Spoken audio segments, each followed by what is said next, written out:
Good morning, students and my dear friends. I'm Dr. Shalini Shukla, and today is 15th of April 2022, Friday. Motivation of the day is if it makes you nervous, you are doing it right.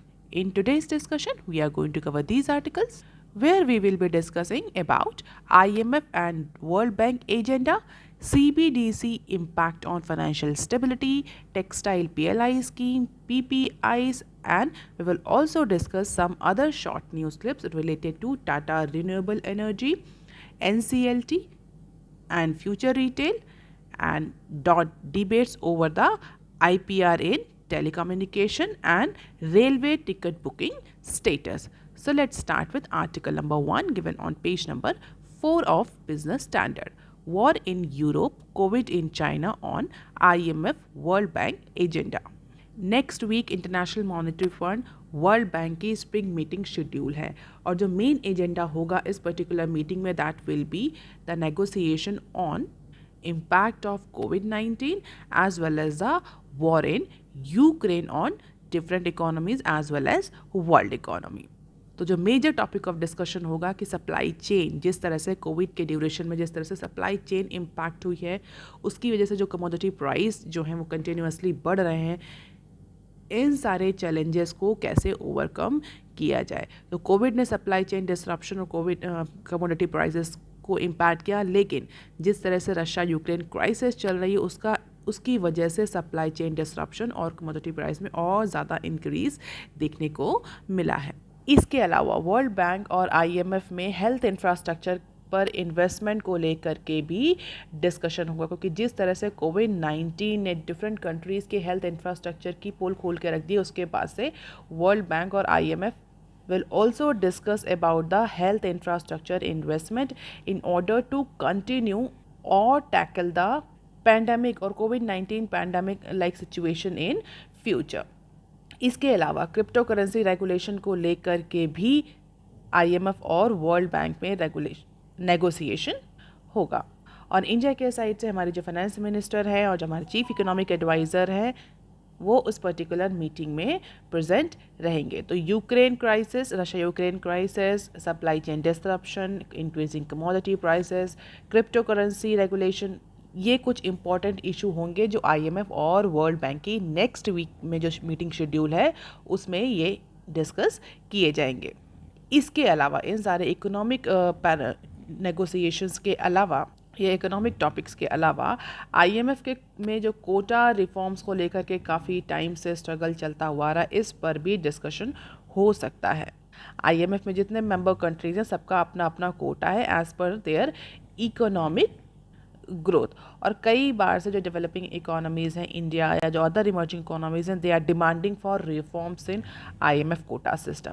तो economic topics या जो current crisis like situation है उन सब के negotiation के बाद IMF में कोटा रिफॉर्म्स को लेकर के भी डिस्कशन हो सकता है एज पर वन ऑफिशियल. इसके अलावा कई साइड लाइन्स इशू और भी चलेंगे जहां पर इंडिया की जो अपकमिंग प्रेसिडेंसी है इन G20 उसको लेकर के भी कुछ नेगोशिएशंस हो सकते हैं. और जैसा कि हम सभी जानते हैं कि रशिया यूक्रेन क्राइसिस की वजह से जिस तरह से बेंचमार्क ब्रेंट और WTI क्रूड ऑयल के जो प्राइसेस हैं कंटिन्यूसली 100 का मार्क क्रॉस किए हुए हैं, और जबकि ओपेक नेशंस ने क्लियरली ये बोल दिया है कि दे can not replace any loss that has been generated because of the supply losses from Russia. तो ओपेक नेशंस ने तो क्लियरली बोल दिया कि रशिया की वजह से जो सप्लाई में डिक्रीज़ हुआ है, जो इम्पैक्ट पड़ा है, उसको वो ओवरकम नहीं कर सकते चाहे जितनी भी सप्लाई इंक्रीज करते, क्योंकि Russia is one of the very important and prominent and significant player in case of oil supply.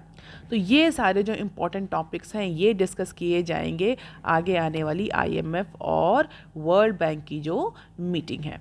So these are the key issues that are going to be discussed on this particular forum.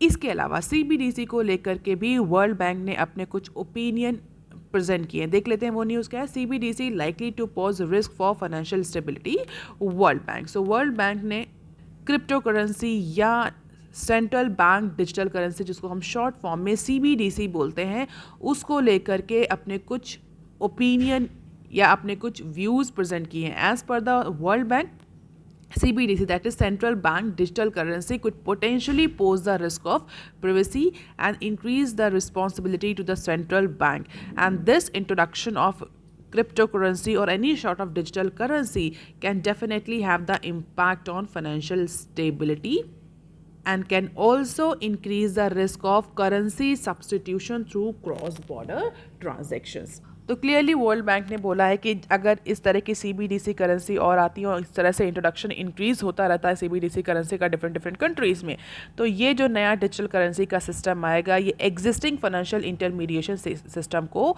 Replace कर देगा. इसके अलावा जो central banks हैं उनकी responsibility भी increase होगी.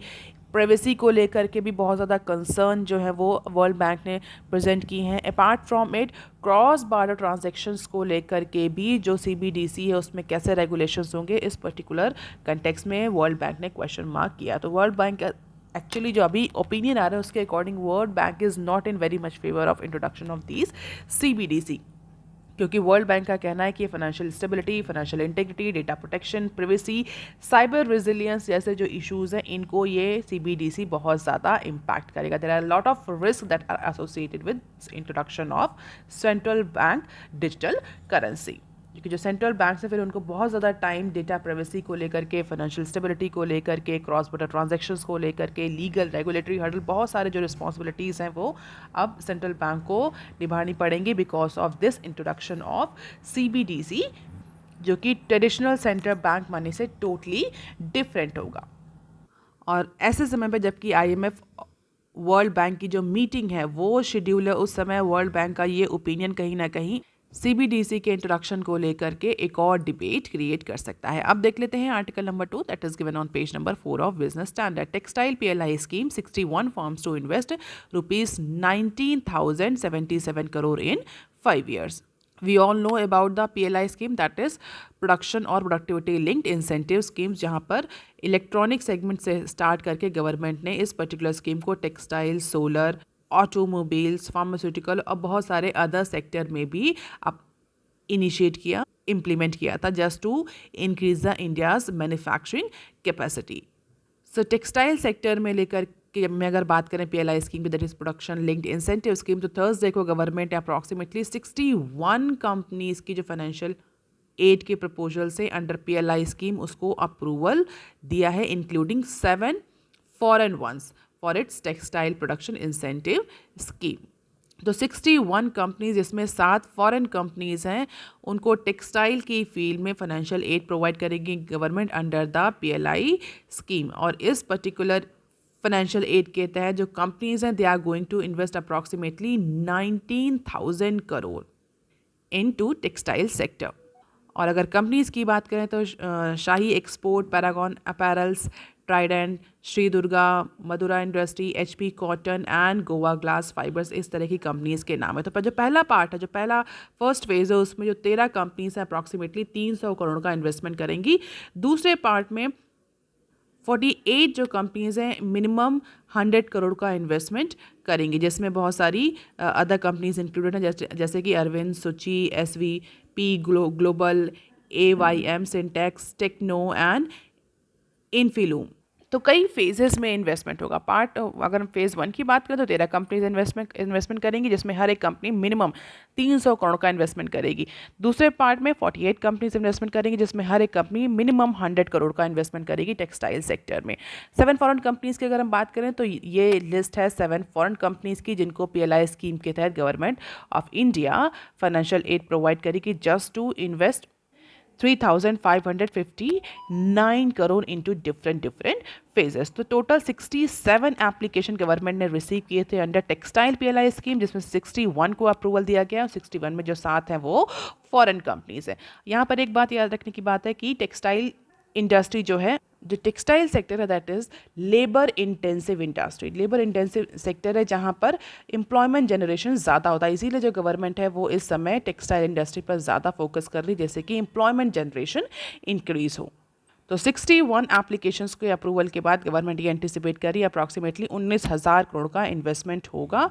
And the projected turnover is 1.8 trillion over a period of 5 years. And this turnover will actually create that direct employment of 2,40,000 134।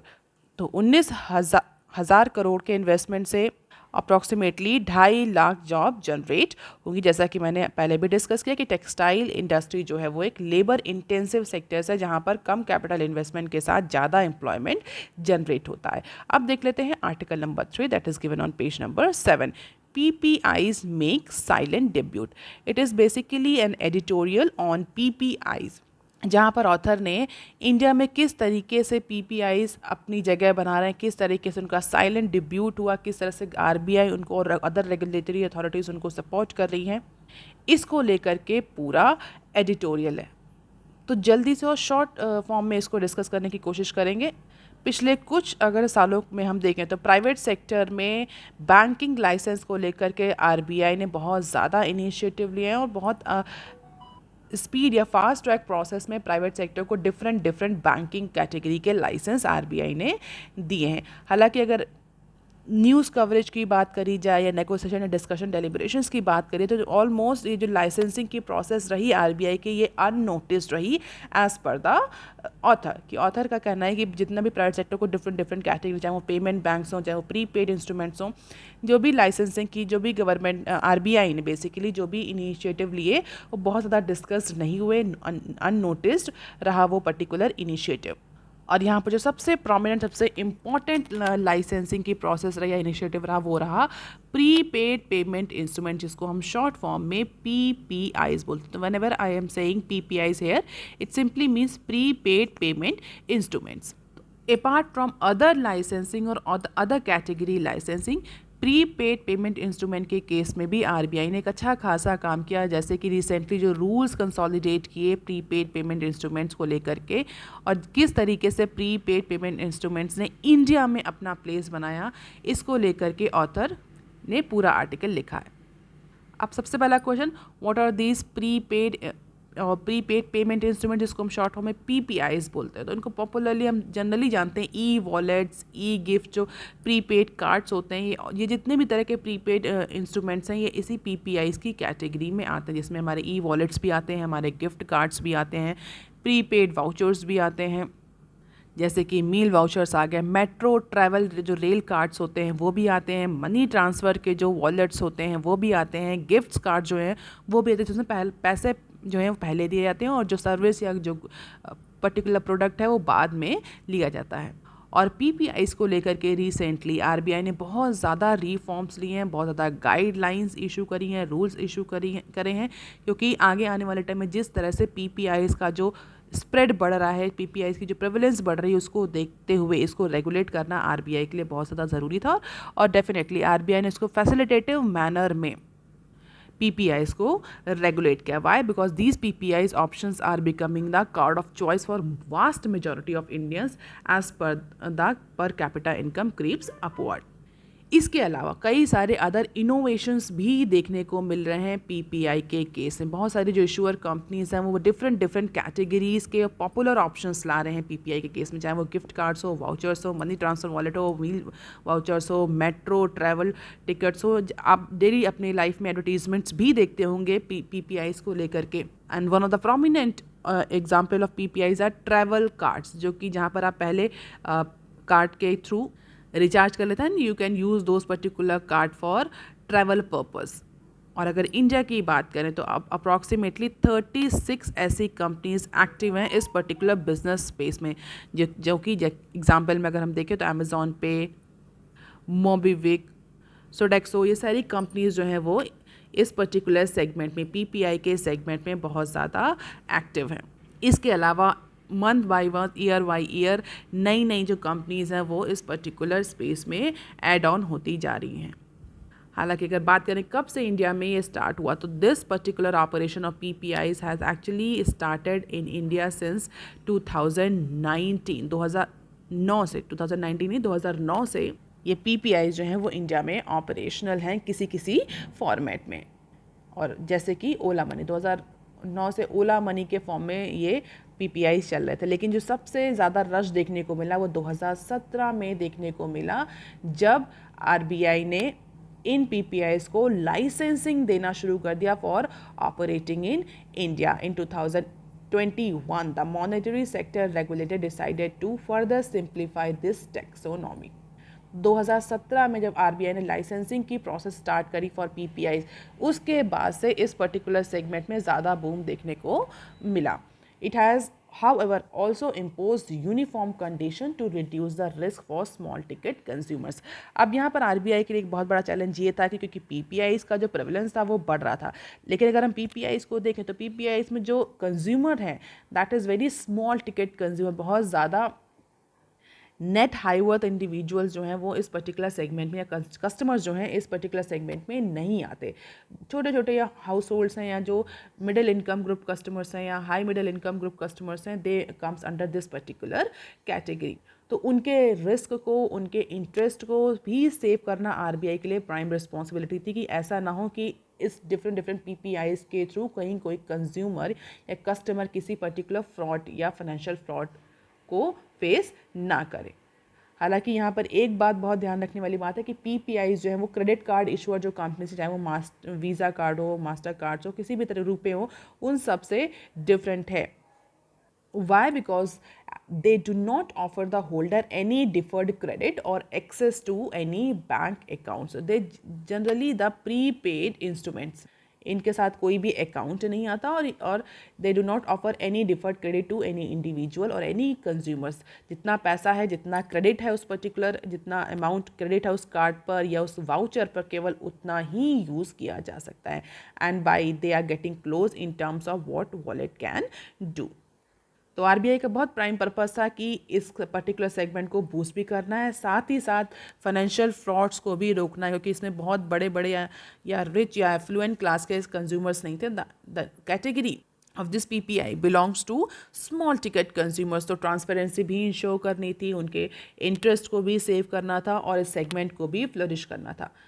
और इसी को लेकर के आरबीआई ने टाइम टू टाइम कई सारे जो रूल्स एंड रेगुलेशंस थे उनको चेंज किया, उनको लाया. हालांकि इंडिया में इस पर्टिकुलर लाइसेंसिंग प्रोसेस को लेकर के, गाइडलाइंस को लेकर के बहुत ज़्यादा कवरेज नहीं मिली, बहुत ज़्यादा डेलिब्रेशंस नहीं हुए. यही ऑथर का कहना है कि साइलेंटली इस पर्टिकुलर सेक्टर ने, इस पर्टिकुलर सेगमेंट में इंडिया ने अपना स्पेस बनाया. और साथ ही साथ आरबीआई भी इसको सपोर्ट करता रहा थ्रू डिफरेंट सिंप्लीफिकेशन प्रोसेस, जिससे कि कई सारे जो कंपनीज़ हैं वो इस पर्टिकुलर सेगमेंट में आए और कंपटीशन जो है वो एक हेल्दी कंपटीशन हो. For example last year 3 companies were given the PPI license. कौन से 2 कंपनीज थी? Bajaj finance and Euronet services and 20 years old कैनास बेस्ड फाइनेंशियल टेक्नोलॉजी. तो लास्ट ईयर 3 ऐसी कंपनीज को पीपीआई के लाइसेंस मिले. इसके अलावा अगर कंपटीशन की बात करी जाए इस सेगमेंट में, पीपीआईज के सेगमेंट में, तो पीपीआईज के सेगमेंट में जो कंपटीशन है वो इंट्रा इंडस्ट्री तो है ही, इंटर इंडस्ट्री भी है. मतलब एक सर्टन स्पेस से अदर स्पेस से, बैंक से भी इनको कंपटीशन मिलता है, इनको पेमेंट बैंक से भी कंपटीशन मिलता है. एप्लीकेशन जो हैं, ई कॉमर्स कंपनीज़ के जो एप्लीकेशंस हैं, डिफरेंट एप्लीकेशंस हैं, प्लेटफॉर्म्स हैं, उनसे भी इन पर्टिकुलर पीपीआईज को कंपटीशन मिलता है. तो there is a huge competition from different corners of the same market, जैसे कि Jio money, Paytm, Airtel, BharatPe, ये they also offer the range of services related to PPIs.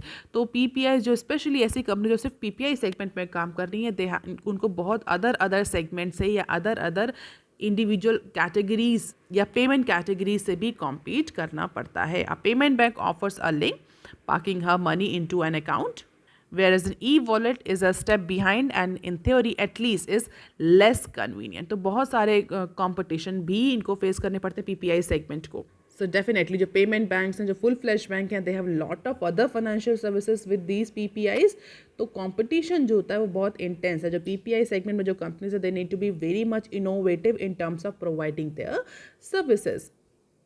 और जिस तरीके से पेमेंट बैंक्स हो या बैंक्स हो, जिस तरह से अपनी सर्विसेज को एक्सपेंड कर रहे हैं, तो इस एक्सपेंशन में वो इस तरह की पीपीआई सर्विसेज को भी इंक्लूड कर रहे हैं. तो बहुत ज़्यादा मार्जिन नहीं होता पीपीआईज के पास. इसके अलावा कंपटीशन भी बहुत है, तो इनोवेशन को लेकर के भी बहुत ज़्यादा चैलेंजेस हैं पीपीआईज के पास. They can not afford to remain silent on innovation front, क्योंकि अगर वो इनोवेटिव प्रोडक्ट्स नहीं लाएंगे तो definitely post payment banks, payments bank, full flash banks जो हैं, जो अदर ई कॉमर्स कंपनीज है, they will definitely post their consumer segment. इसके अलावा जो पीपीआई कंपनीज हैं, they are actually joining hands with the other private companies जो कि सैलरी ट्रांसफ़र करती हैं अपने एम्प्लॉयज़ को, तो वो डिफरेंट डिफरेंट फॉर्मेट में भी पर्क्स एंड पक्यू से ट्रांसफ़र कर सकती हैं by signing a deal with PPIs. तो जो कंपनीज़ हैं वो कभी कभी आपने देखा होगा स्पेशली आईटी सेक्टर में बहुत सारे पीपीआईज ऑफर करती हैं एम्प्लॉयज़ को in terms of incentives, in terms of perks and perquisites. So now routinely transfer salaries to bank saving accounts from where PPIs offer an easy route for the customers to pull out the money to spend in the very same evening. और अगर India की बात करें और अगर global level पे बात करें, इंडिया कंपैरिजन करें, तो India is a step ahead of US in terms of PPIs. Other जो ग्लोबल काउंटर पार्ट इकोनॉमीज़ हैं उनके कंपैरिजन में इंडिया में जो पीपीआईज हैं they are more mature and more prevalent. Just like in US, paychecks still take amount 2 days to hit the bank account. The US has just begun to work on digital asset policy, but they scares from the 2008 subprime mortgage meltdown.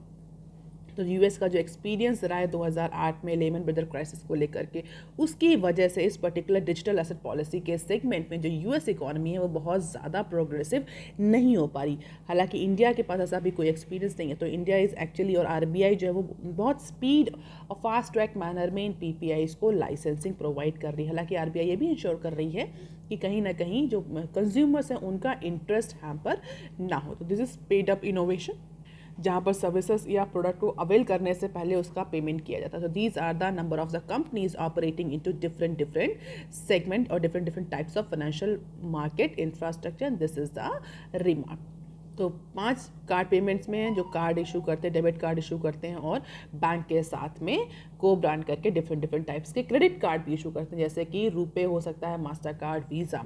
इसी तरह 36 companies हैं pre payment instrument PPIs में, and that offer the different types of prepaid wallet services, चाहे वो gift coupons हों, gift cards हों, meal vouchers हों, prepaid cards हो, ट्रैवल कार्ड्स हो.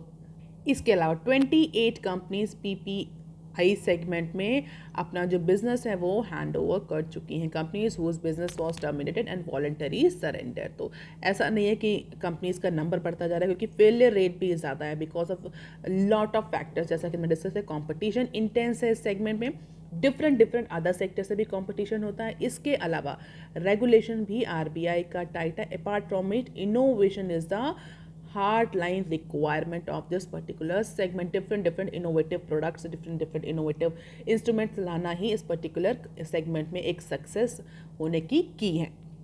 तो अभी करंटली 36 कंपनीज ऑपरेट कर रही हैं, अप्रॉक्सीमेटली 28 कंपनीज जो है सेगमेंट से जा चुकी हैं. इसके अलावा cross border money transfer, Bharat bill payment unit, white लेवल एटीएम्स और ट्रेड रिसीवेबल डिस्काउंट्स, इसमें इतने नंबर्स की कंपनीज ऑपरेट कर रही हैं. They are offering different types of services. अब ये कह सकते हैं जो पीपीआईज हैं ये इन सब से कॉम्पिटिशन फेस कर रही हैं, and that is why surviving into this segment is very difficult.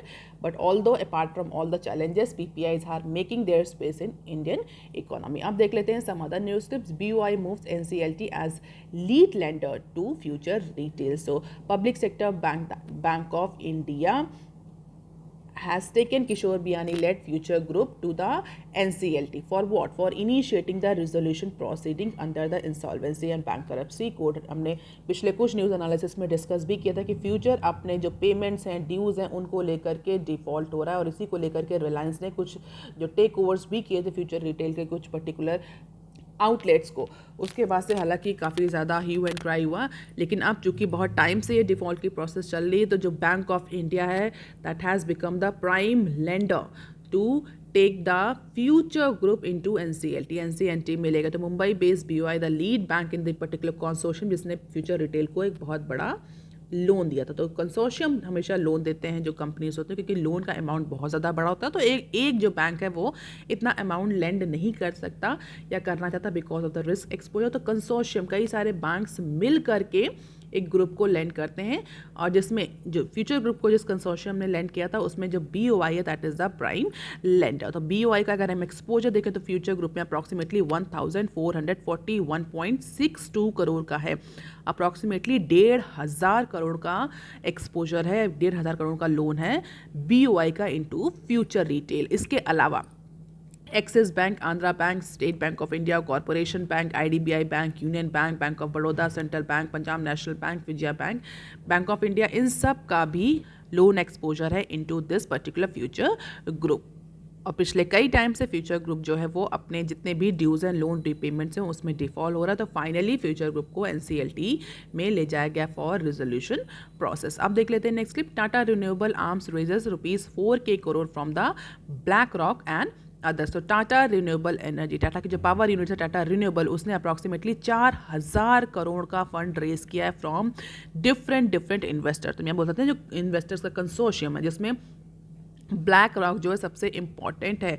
Why the Tata group is actually going for raising this 4K crore fund for specially for the Tata renewable arms. क्योंकि अगर आप रिलायंस या अडानी को देखें, रिलायंस अडानी ये सारे जो इनके जो अपने रिन्यूएबल आर्म्स के सेक्टर इन सब में इन्होंने फंड रेजिंग करी, सबका बिजनेस एक्सपेंशन कर रहे, क्योंकि आगे आने वाला टाइम जो है वो ग्रीन एनर्जी, सस्टेनेबल एनर्जी का ही है। टाटा भी डेफिनेटली इस पर्टिकुलर रेस में पीछे नहीं रहना चाहता, तो टाटा ने अपनी रिन्यूएबल आर्म्स के लिए 4,000 करोड़ का फंड रेज किया है, जिसमें कि the investor group will take the 10.53% stake in Tata Power Renewable Energy for money injected by the way of equity and compulsory convertible instrument. Tata की डील के अलावा और सारी भी डील हुई हैं इस पर्टिकुलर सेगमेंट में, क्योंकि आने वाला टाइम अब कोल और फॉसिल फ्यूल बेस्ड एनर्जी का नहीं है। कंट्रीज़ को रियलाइज़ हो चुका है और कंपनीज़ को भी ये रियलाइज़ हो चुका है कि जो आगे आने वाला टाइम है that is belong to renewable energy segment.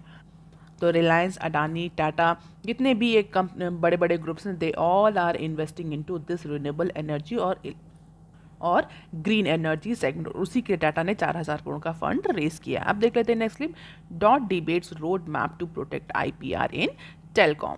Department of telecommunication एक स्ट्रैटेजी बना रहा है। कौन सी strategy? To promote the IPR. What is IPR? Intellectual property right in specially in telecom sector. तो टेलीकॉम सेक्टर में इंटेलेक्चुअल प्रॉपर्टी राइट्स को promote करने के लिए now department of telecommunication in discussing one road map और strategy. और इसी के तहत डॉट जो है वो सोवरेन पेटेंट फंड और भारत टेक्नोलॉजी बैंक को स्टैब्लिश करने के लिए भी डिस्कशन करा, जो कि बहुत लॉन्ग टाइम से पेंडिंग जो भी पेटेंट्स हैं उनकी प्रोसेस, उनकी ग्रांटिंग प्रोसेस को स्पीड अप करने के लिए एस्टैब्लिश किए जाएंगे। तो department of telecommunication has started discussion on a proposal, जहां पर डिजीकॉम इंटेलेक्चुअल प्रॉपर्टी मैनेजमेंट बोर्ड को स्टैब्लिश करने की बात करी जा रही है, जिसके तहत टेलीकॉम सेगमेंट में जो भी इनोवेशन हो रहे हैं उनकी लाइसेंसिंग को प्रमोट करने के लिए उनको आईपीआर प्रोवाइड करने की जो प्रोसेस है वो बहुत डिले। तो उस प्रोसेस को स्पीड अप करने के लिए ये Digicom intellectual property management board establish किया जाएगा, जिसके तहत टेलीकॉम सेगमेंट में जो पेटेंट फाइलिंग है, आईपीआर फाइलिंग है, उसकी प्रोसेस जो है आईपीआर ग्रांटिंग की जो प्रोसेस है वो स्पीड अप हो सके। और definitely why department of telecommunication want this particular process to be speed up, जिससे कि इस पर्टिकुलर सेगमेंट में इनोवेशन बढ़े, इनोवेशन इस पर्टिकुलर टेक्नोलॉजी सेगमेंट में इनोवेशन बढ़े। तो Bharat technology bank, sovereign patent fund और Digicom intellectual property management board, ये तीन जो एंटिटीज़ हैं वो इस पर्टिकुलर प्रपोजल के तहत डिस्कस करी जाएंगी। A standard essential patent adjudicating committee within the board having members from the Telecom Engineering Center and academia will have the power to arbitrate on objections to any patent being declared a standard essential patent in India. तो IPR patent को लेकर के जो department of telecommunication है वो strategy prepare कर रहा है। बहुत जल्दी ये स्ट्रैटेजी आएगी, जब ये डिटेल फॉर्मेट में आएगी तब हम इसको डिस्कस करेंगे। ओवरऑल जो पर्पस है डिपार्टमेंट ऑफ टेलीकम्युनिकेशन का वो यही है कि टेलीकॉम सेगमेंट में जो पेटेंट और आईपीआर फाइलिंग की जो प्रोसेस है वो डिले होती है, जिसकी वजह से इनोवेशन हैम्पर होता है, तो उस प्रोसेस को फास्ट ट्रैक करना। अब देख लेते हैं next clip. At 413 million railway tickets booking still 61% of pre Covid level. तो पोस्ट पैंडेमिक रिकवरी के बाद, या हम बोल सकते हैं पैंडेमिक रिलेटेड रिस्ट्रिक्शंस के हटने के बाद जो हॉस्पिटैलिटी सेक्टर्स है, टूरिज्म है, वो थोड़ा सा इम्प्रूव होना शुरू हुआ है। अगर हम बात करें एविएशन की, तो एविएशन में भी जो फुटफॉल है, जो पैसेंजर ट्रैफिक है, वो भी प्री कोविड लेवल तक नहीं पहुंचा है। और यही सेम पैटर्न हमें इंडियन रेलवेज़ में भी देखने को मिल रहा है। इंडियन रेलवेज़ का जो टिकट बुकिंग है वो प्री कोविड लेवल का अभी केवल 61% तक पहुंची। हालांकि जो कोविड रिलेटेड रिस्ट्रिक्शंस है वो अब रिमूव हो चुके हैं, लेकिन स्टिल जो पैसेंजर ट्रैफिक है वो अभी इतना रिकवर होता हुआ नहीं दिख रहा है। हम कहते हैं pre pandemic passenger traffic level था उस तक अभी पैसेंजर बुकिंग लेवल नहीं पहुंचा। In February the national transporter receive 413 million ticket booking, जो कि 43% हायर थी पिछले साल से।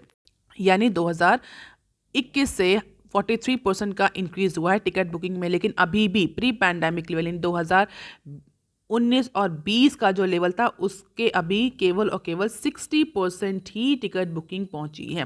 तो अभी there is a lot of challenges that Indian Railway has to overcome in order to reach the pre-pandemic level at least. Pre-pandemic level को cross करना तो बहुत दूर की बात है। अभी प्री कोविड लेवल्स का जो पैसेंजर बुकिंग था वो उस लेवल तक भी अभी पैसेंजर बुकिंग नहीं पहुंच पाई है इंडियन रेलवे के केस में। So that is all for today students. If you want lecture PDF, you can join my Telegram channel.